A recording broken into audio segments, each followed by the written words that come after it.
Hi there, I'm Andrea Koppel, and it's time for Coffee, the podcast where you get to hear firsthand what the jobs and careers that interest you the most are really like. Hey there, Java Junkies. Hope you're enjoying your favorite brew. I am onto water as it's late afternoon here on a Friday afternoon, but I hope you are savoring something warm or enjoying something maybe even on ice that has a little caffeine in it, because it is time for another caffeinated career conversation. Today I am speaking with Dr. Art Shaffer, who is a staff scientist at the National Career Institute, which is part of the National Institute of Health in Bethesda, Maryland. Art is going to help us.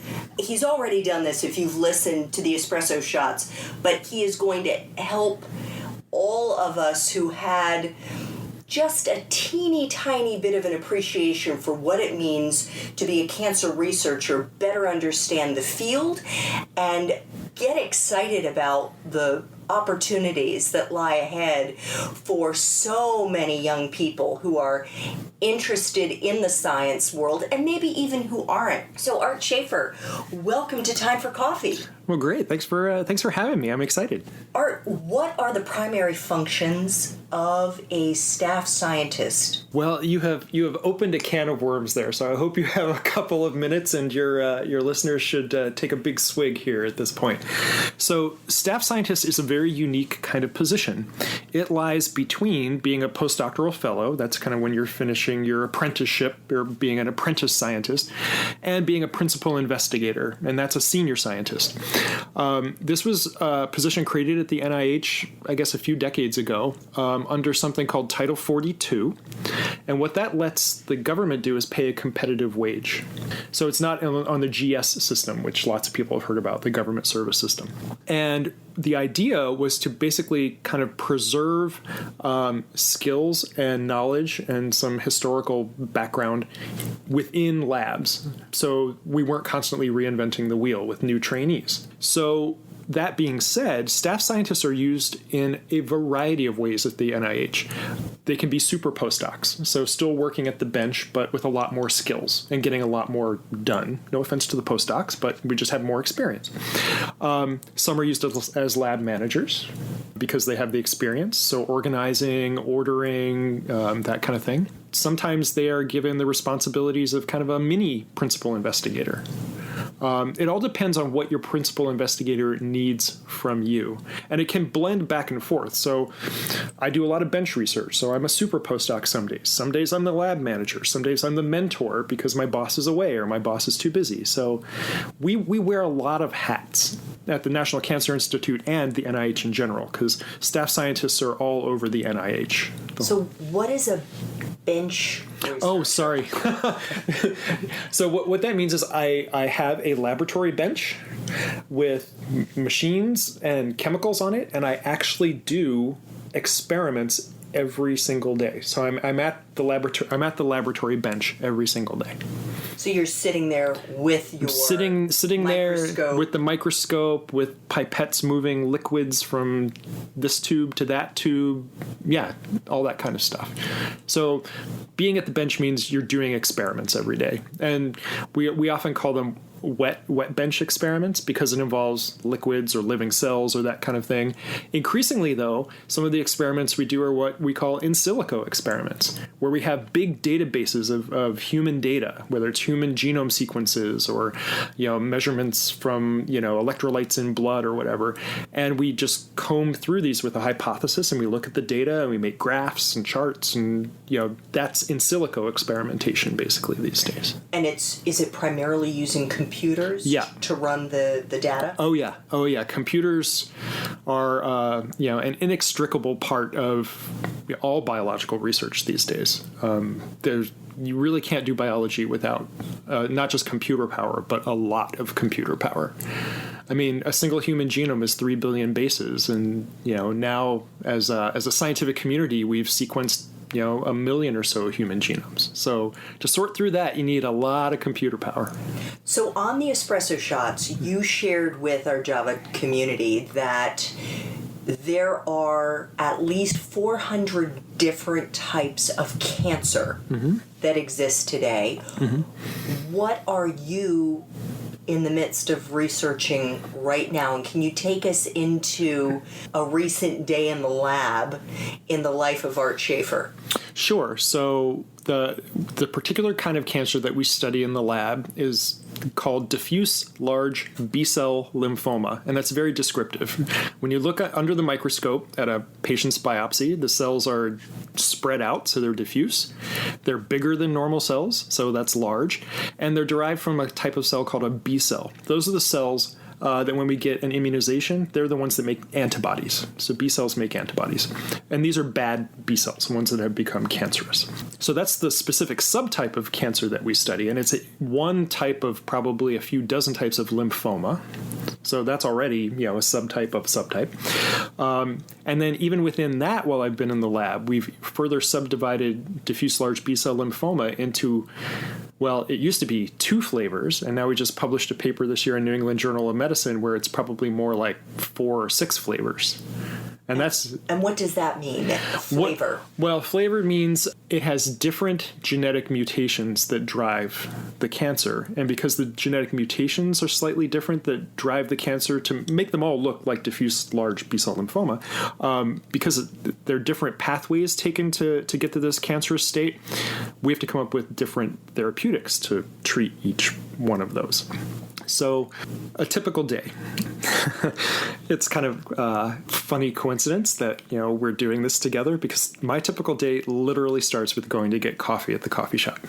All right. It really does. I get off the metro, walk into Building 10, which is the clinical center on the NIH campus, go right to the coffee shop and get the biggest coffee that I can. And then I take it up to the lab. And of course, like many people, I check my emails and things. And whoever's in the lab at the time, I usually wander around sipping my coffee, seeing how they're doing. In our lab, people can work whatever schedules they like, and I tend to be an early bird. So if one of the later people comes in while I'm drinking my coffee, I find out what happened after I went home. And then it starts, the real research day starts. And I usually go, we have multiple lab spaces, so I go from where my desk is down to a lab where I do something called tissue culture. What tissue culture is in a sterile environment, basically growing and analyzing and treating with experimental drugs cancer cells in a dish. So we call it tissue because we're growing cancer cells, tissues from patients, and culture just means cultivating. It's like being a farmer or a shepherd. I'm kind of tending my flock of research materials, and these are living human cells that I'm experimenting with or analyzing.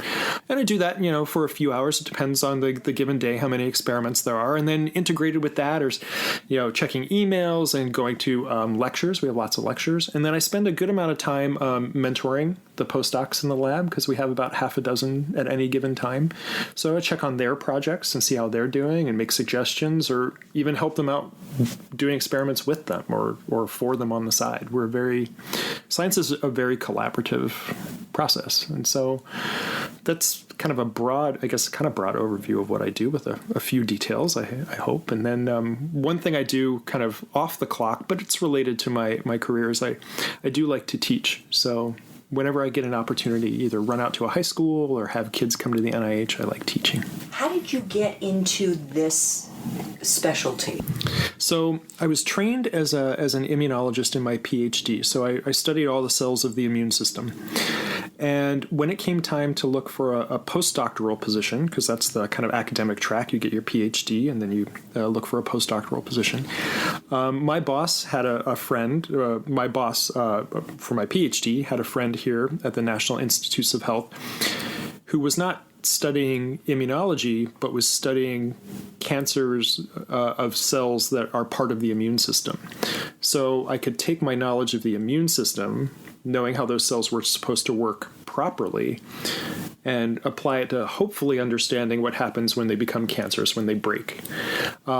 And that turned out to actually be really fruitful. It was hopeful that knowledge would translate, but it turned out to be really helpful.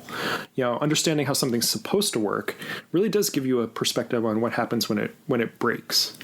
And in fact, not just my work, but, over the decades in the lab and, dozens, maybe 50 or more postdocs contributing, is we really understand now in the lymphoma that we study that they co-opt normal functions of immune cells to survive and duplicate and become cancerous. They don't really reinvent a wheel. They use all the mechanisms that were already there, just kind of rev them up and exploit them, which is kind of interesting and gives us a way to crack into treating them.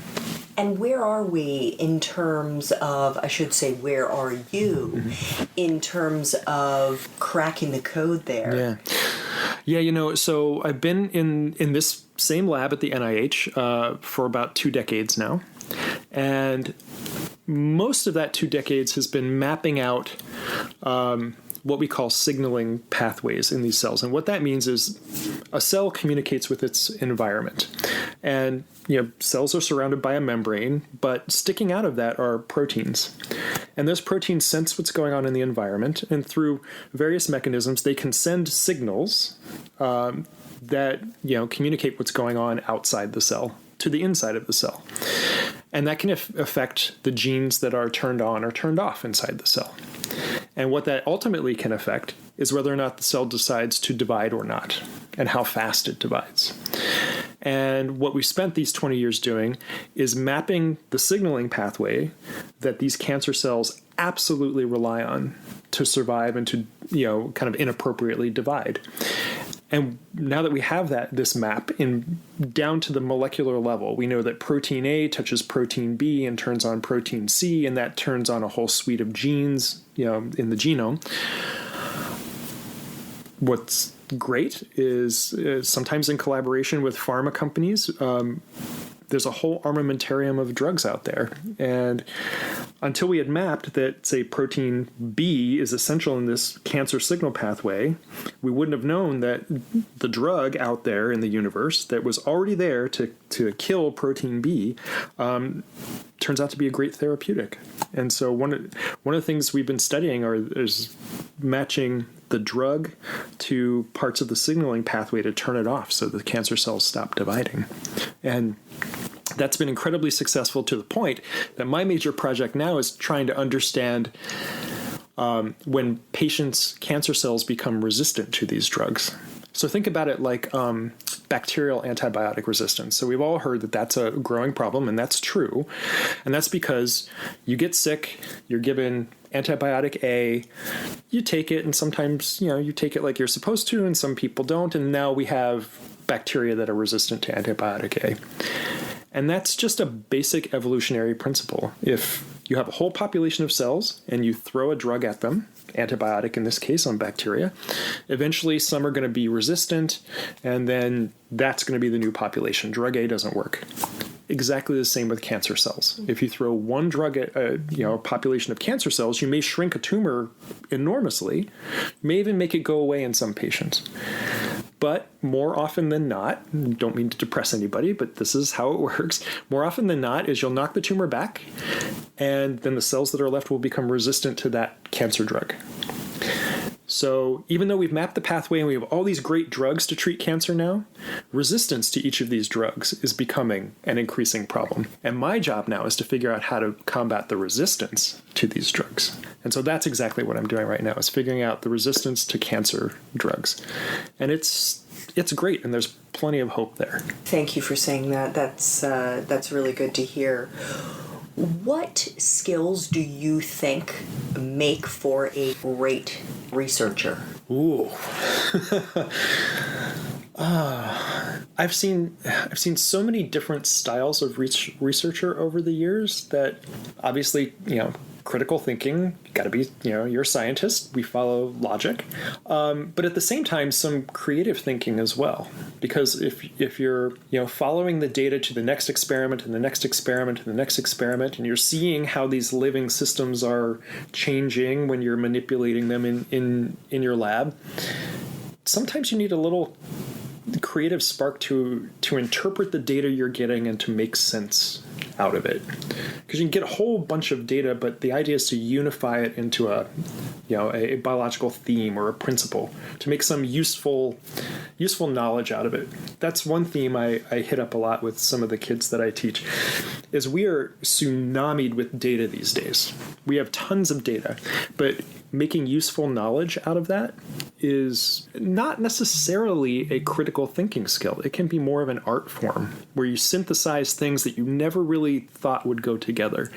So some critical thinking, some creative thinking, I think those are two essential qualities. What about optimism? Oh, yeah. So this is probably one of the biggest lessons I learned, and it took a long time to internalize this versus internalizing the negative side. So in science, the reason science takes so long, so people are always asking me, why is it taking so long to cure this or fix that? Because scientists come up with hypotheses, we test them, and most of the time we're wrong. Or even more kind of pedestrian, but this is really the truth, is just setting up the system, setting up the experiment to even ask the question can be really tricky or difficult. You have to figure out the right concentration of chemicals, or the cells you want to interrogate just won't grow in a dish, so you can't do that experiment. Or there are many technical hurdles to overcome before you can even ask the scientific question. And when you ask the scientific question, you might not get the answer that you want. So failure is inherent in science. That's why science takes a long time. And so science is not for the faint of heart. And the hardest thing for me, getting back to optimism, was to keep that optimism, because every time an experiment failed, I took it as a personal failure for a really long time. And you have to get over that if you're going to succeed in science, because you're going to fail more often than you win. So you de-emphasize the failures and you focus on the wins.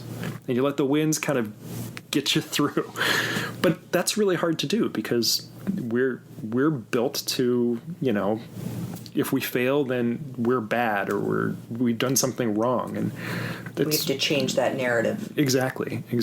And that can be really, really tough. And I'm not sure in science we mentor people well enough in that direction yet.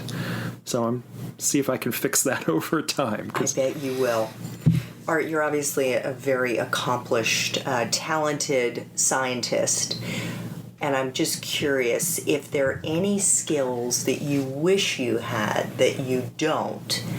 And if so, how are you coping? So, yeah, there are probably two. The one which I just don't have, and a lot of my scientist colleagues do, is kind of an encyclopedic memory, in that they can read scientific papers and like quote references in there. I usually can't remember the authors on many scientific papers, which is terrible. I mean, I do when I write my own papers or I talk about them in public, but I have to do my homework over and over again. So I don't have that encyclopedic memory. I can remember what figures look like in papers, what graphs and charts look like. That I lock in, but the details of who did what, and that's usually lost on me, which is bad. The other skill, which I'm still working on after all this time, is patience. And it gets back to this failure issue, is sometimes I really just want things to go right now. I can see the light at the end of the tunnel, but it's still a long walk to get there. And so patience is a necessary virtue, I think. All right. Well, as to your first point, holy cow. I mean, how many people in the world have a photographic memory, which is what you were just describing there? Mm-hmm. I would love that superpower for sure. Oh my gosh. It would make life so much simpler if I could just, go to the data bank in the back of my head and pull it out, but I just can't. I'm so envious of those You should people. see my desk. I have paper written all over the place. So for instance, I go on vacation. The day before I go on vacation, I literally have a legal pad on my desk and I write down everything I was doing and a set of experiments for when I get back. And when I'm 2 days into vacation, I couldn't quote you half of what I had written down on that piece of paper. I have to write it down. Yeah, but kudos to you for coming up with a system to jog your memory when you get back. Art, how important is networking in this field? Would you say that you're a good networker? And what advice do you have for those who may find that a really intimidating thing to do. And, how can they improve? Yeah, well, you may not believe this, but for the longest time, I was very introverted and super shy.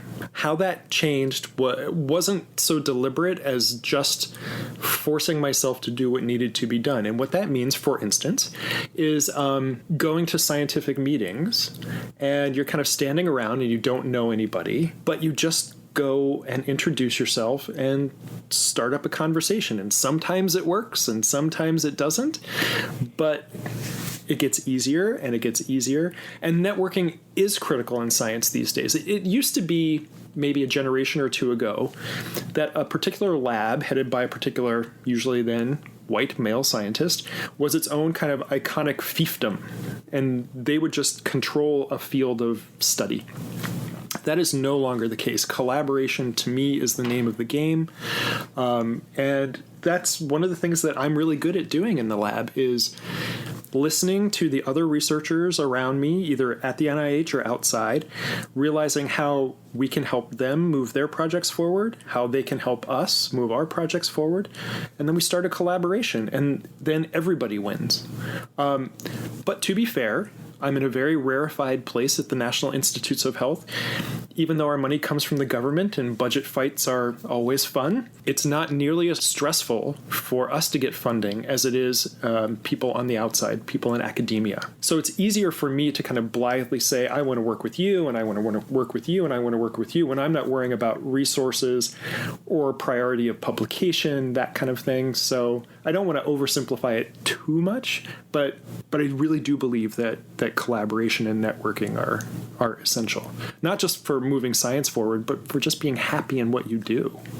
So going back to your initial point, yes, I am surprised to hear this was something that was difficult for you because you come across so naturally extroverted. So what do you recommend that our listeners study? Are many of them are still undergrads? You yourself, as you said, were liberal arts. But if they know now, or if they're getting inspired to pursue a career in this profession after listening to you, what should they study? So I would have been better served if, when I was doing undergrad or even graduate school, if there had been even existed the whole area of what we call bioinformatics now. And what that covers would be things like statistics. Because data sets are so large these days, the way you analyze them is through statistical analysis, and that's critical. You need to understand what something called a p-value is. What a p-value just gives you an idea of whether or not you should believe the data that you're looking at. It gives you an idea of, what's the chance that this is not real and versus real. So that's really important. Computer skills, essential. But not just being able to, run Word, actually being able to program in a language called R or a language called Python. These are more scientifically directed programming languages, because sometimes you need to write specialized programs to deal with these large sets of data and comb through them, because, you might sound a little amazing, and it is, but I with help in the lab, I sequenced a human genome last week, and we got all the data. I was looking for mutations. It took our bioinformatician not that long, but using a supercomputer cluster to kind of map all that information onto what a normal genome looks like, and then find the mutations, and then I combed through it. But there were layers upon layers of these computer language programs in R that were written to process that. And that didn't exist even a decade ago. And these tools are still being built. So having some facility with understanding statistics and programming languages, I think, are essential. So tell us a bit about your time at the University of Delaware, what you studied, and did you know what you were going to do with your degree when you graduated? So I went to the University of Delaware, and I was fortunate to get into its honors program, because University of Delaware is quite a big state university. But the honors program was quite small and took very good care of incoming freshmen. And the other thing that took me there was literally half a dozen of my friends from high school went to the same university. So we went as a little family. Not surprisingly, after the first year, we had all, matured in different directions, and we were all still friends, but we had all gone in our different directions. So I did my Bachelor of Arts there, because there was no Bachelor of Science at that point. This was the fall of 1985. It's a while ago. And that actually served me really well. They had a great biology department where I learned all the basics. I even got to do a little bit of undergraduate research, which really locked in knowing that I wanted to be in a laboratory environment. Because there are lots of things you can do in bioscience that don't necessarily mean you have to go into a lab and do research every day. But it also gave me the freedom to, do other things. I took history classes. I took, English composition classes, a little French on the side, which I'd had in high school. I joined the drama club there, so I got a very well-rounded undergraduate education with a focus on biology, and it helped me lock in that was where I wanted to go with my career. Did I think I was going to end up at the National Institutes of Health researching cancer? No, but I knew I liked biology. And so, then it was on to the next step after that. What was your first job out of school, and how did you get it? I did things a little bit non-traditionally, but it worked out, I think, well. And that was, I took time off between undergraduate and grad school, and that was a deliberate choice. My last year of undergrad, I just didn't feel ready to commit to graduate school yet. So my first job was with a contracting company that bought my skills and sold me to what then was the Navy Hospital. That's now the Walter Reed National Medical Center, just up the street. And I was in a lab there, and it was their job to bring new molecular techniques to make bone marrow matches for transplant. And it was a whole new technology that was being developed. And I was right there while they were doing it, which was great. And the Navy was involved because they had a so-called captive audience. We could get blood samples from enlisted personnel and work on them and develop a huge registry, which was great. And they were doing that in collaboration with Georgetown. So once they saw I had pretty good skills, they transferred me to Georgetown, which is where things were really happening. And so I got an academic exposure to a lab.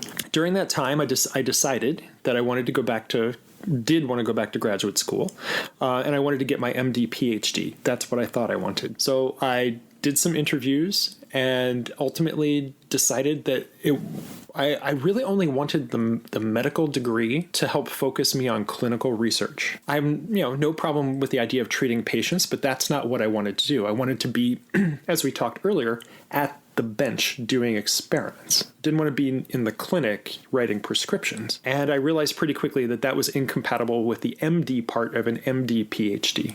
So focused eventually on getting my PhD and found this lovely program at Johns Hopkins, which focused on immunology and had a small focused faculty of about a dozen researchers. And that was great. So you ended up taking a couple years between undergrad and graduate school. Mm-hmm.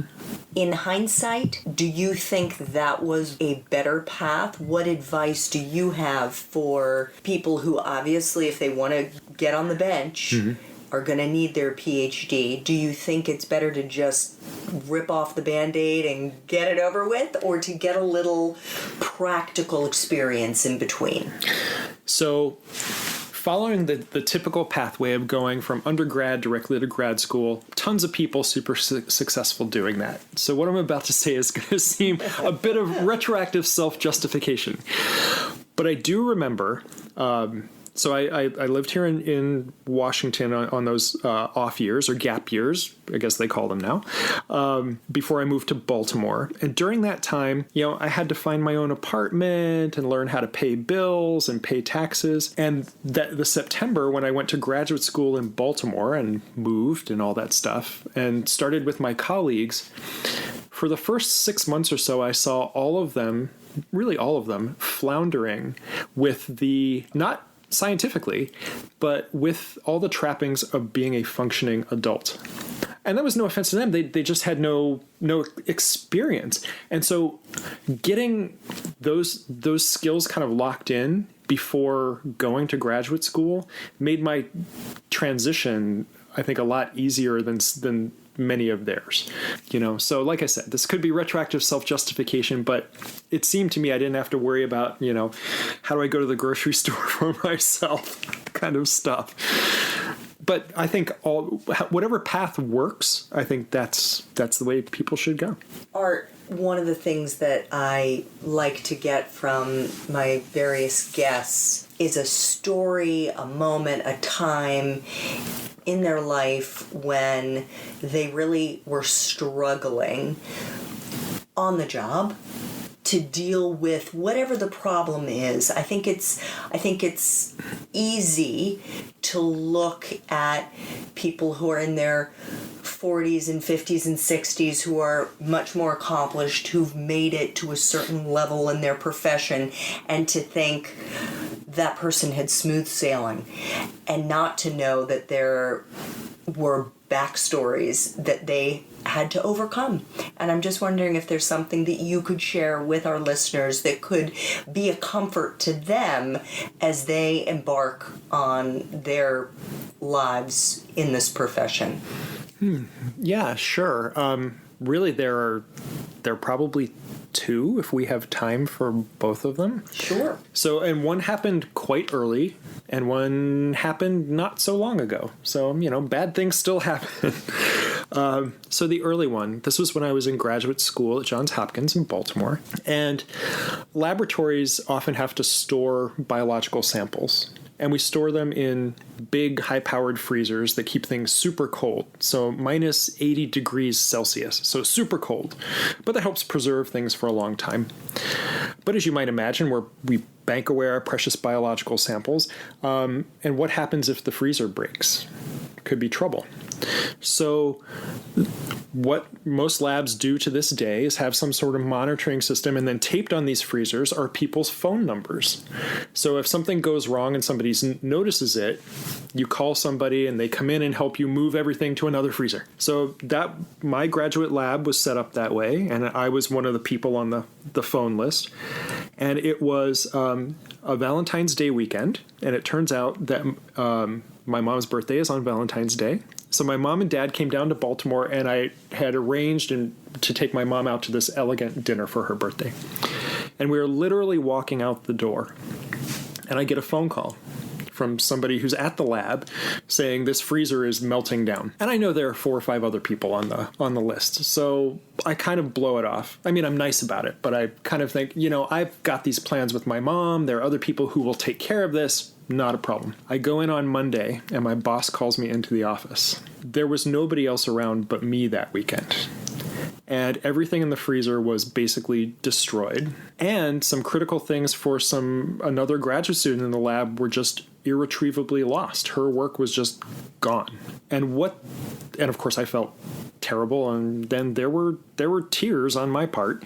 And what I learned then is you have to be a good lab citizen. I mean, these things are in place, and it's a commitment that you've made. And, we would have missed our dinner reservation, but it's not like there aren't a whole lot of restaurants in Baltimore. My mom would have been perfectly happy if I'd just gone to the store then and cooked for her. But I had really messed up somebody else's stuff by not doing my job. And I still feel terrible about that. Everything worked out in the end, but that was a lesson about you got to be a good citizen. It's a group effort. We've talked about a little bit about this before. It's a group effort. When you're in a lab, you're in a family. I mean, and you have to be part of it. And so that was a good hard lesson. The second thing happened just in the past few years. So staff scientists are reviewed quadrennially, so every 4 years. So every 4 years they look at what I've done, and they say, great, Art, you get another 4 years, where they're like, well, we might need to let you go. So far that hasn't happened. But you get a rating, and your rating does often dictate salary or access to certain resources or a promotion in title. And throughout my career at the NIH, every 4 years, I'd gotten the highest rating, which is great. It made me feel good. I thought I was doing the right thing. And then a couple cycles ago, I got dinged. I didn't get a super low rating, and they didn't, ask me to leave or anything, but I got dinged. And for the first time, they included the justification for lowering my rating. And it was, doesn't participate enough in the scientific community. That was exactly the wrong thing to say, because that was one of the few things, compared to all the other staff scientists, I excelled at the NIH. I was running all sorts of interest groups. I was helping organize seminars and workshops and, getting collaborations going. So how they missed that, I still to this day don't know.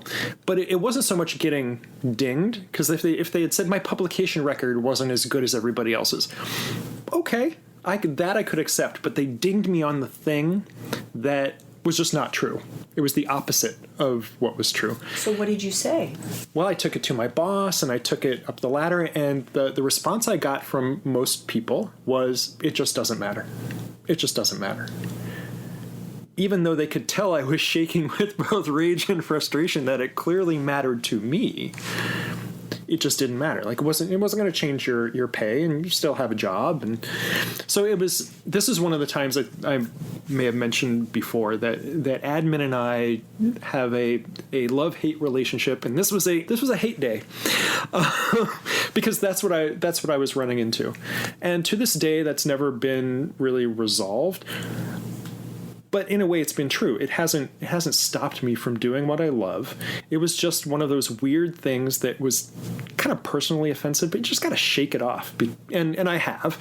But and I've been reviewed since then, and that magically went away. So, but it's one of those things you have to learn to deal with that, because every once in a while, life is going to smack you upside the head when you least expect it, and in a way that gets to you more than you think it would. I mean, this was a rating, and I was going to still have my job, but it was personally offensive to me, and I didn't realize how deeply it really bothered me. I think that is such a great example, Art, of how at times things will happen that aren't fair, that aren't right, that aren't just. In your case, fortunately, it didn't affect your ability to do your job and to be recognized for all the great things you are doing. And how you move forward, how you're able to not let it affect your sense of self, is super important. Yeah, no, and that was a struggle. I mean, I lost sleep that night, and what it became, and again, I was very fortunate that it didn't have future repercussions. But it was just day by day. The first day was really upsetting. The second day, when I thought about it, it was 90% as upsetting, and then it was 80% as upsetting. And so, time does kind of heal all wounds eventually, if you're lucky. But yeah, no, it was a lesson to me, even after all this time in my career, that something could sneak up on me like that. It was instructive to me. Well, thank you so much for sharing both of those examples with us. Final time for coffee question here. Okay.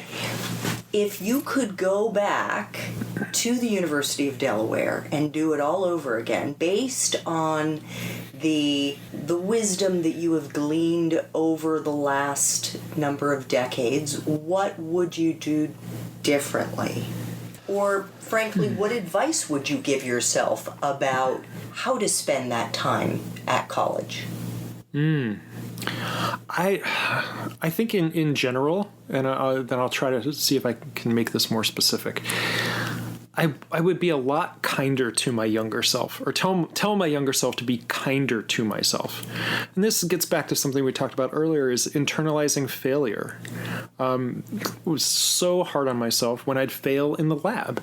And I didn't realize that was part of the process. That's part of how you kind of toughen up, and also it's just part of the way things go.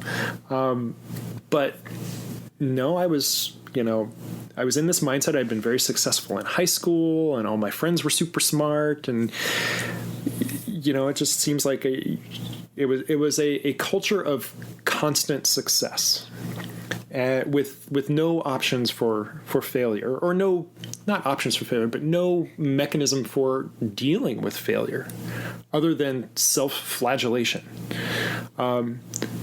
And so that's what I would go back and tell myself is just relax. It's gonna be okay. And that's not to sap motivation, because sometimes failure or a little bit of kicking one's own butt is good. But, I think I took it to too much of an extent. And frankly, a lot of the kids that I teach these days, are, out in these high school environments where they're super successful and they're pointed right at the best academic institutions. And one tiny misstep, one B, sometimes, these kids will come into class, they look, and one or two might come early, and, I talk to them like, you look really sad today. You look really tired. Oh yeah, I got a B on my French test. And I try not to laugh because it's not funny to them. But having all the, decades of perspective that I do, it's like, you're not even going to remember that French test 2 years from now, let alone 10 or 20 years from now. It's not going to matter. So internalizing all this failure is just it's not good for anybody. So that's what I would tell myself. Art Shaffer, thank you so very much for making time to have coffee with me and the Java Junkie community. Well, thanks. It was great. I had a lot of fun. It was wonderful. Thank you. Thanks so much for listening to Time for Coffee, where the professionals in the jobs that most interest you always have time to grab coffee, 24/7, no matter where you live. I have one quick favor to ask you. Remember to rate, review, and subscribe to Time for Coffee. Thanks so much.